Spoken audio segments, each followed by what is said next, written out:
happy anniversary KBP Nueva Ecija chapter. Happy anniversary! Happy anniversary! Wow, gising na gising. Gising na gising. Nag-brown out po, pawis na pawis ang lahat, pero gising na gising pa rin. So, happy anniversary to all.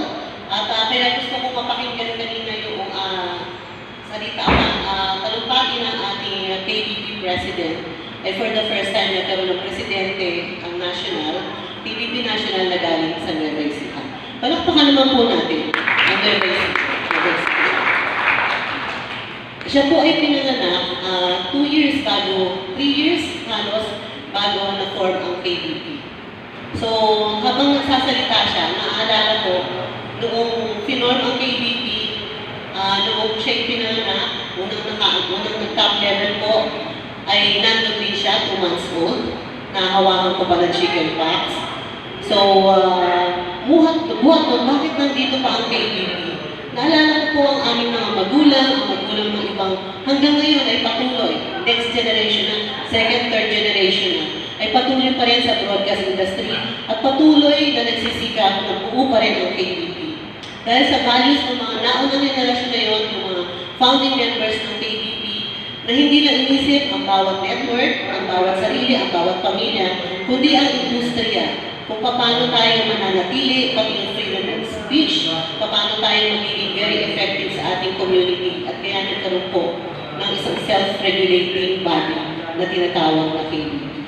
At hanggang pinagpapatuloy po natin ang kanilang layunin, katulad ng ginagawa natin, maaaring tayo isang chapter lang, pero kung patuloy tayo magkakaisa, patuloy natin i-uphold ang responsible broadcasting, ginagamit natin ang KBP broadcast standards, broadcast code, at paragi isipin natin na there is unity in diversity, at meron tayong friendly competitors sa bawat network o bawat istasyon, pero kailangan natin magsama-sama. Because there is unity in numbers, there is strength in numbers, at kaya po tayo ng KBP, ito po ay para sa ating lahat.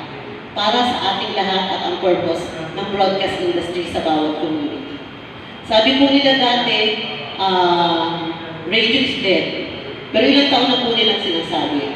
Habang po tayo napapatuloy, habang po hindi tayo na sumusuko, radio and other means of media will continue to flourish because we are not giving up.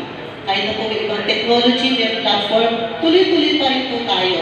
May synergy yan. We will not give up, we will adapt, we will thrive, we will continue to be relevant to our community. At sama-sama tayo kay KBP Nueva Ecija. Salamat sa po officers ko sa KBP. Alam nyo kung sino-sino kayo. Every month, nag-meeting tayo. Ang bawat team, bawat istasyon, salamat sa lahat ng suporta, salamat sa pagbibigay ng best sa bawat istasyon. Dahil sa inyo, ang ating komunidad ay patuloy na uunlad. Dahil sa KBP at bawat istasyon na nandito sa Nueva Ecija, tayo ay makakatulong sa nation building ng buong Pilipinas. So thank you very much. Let's continue to enjoy the day.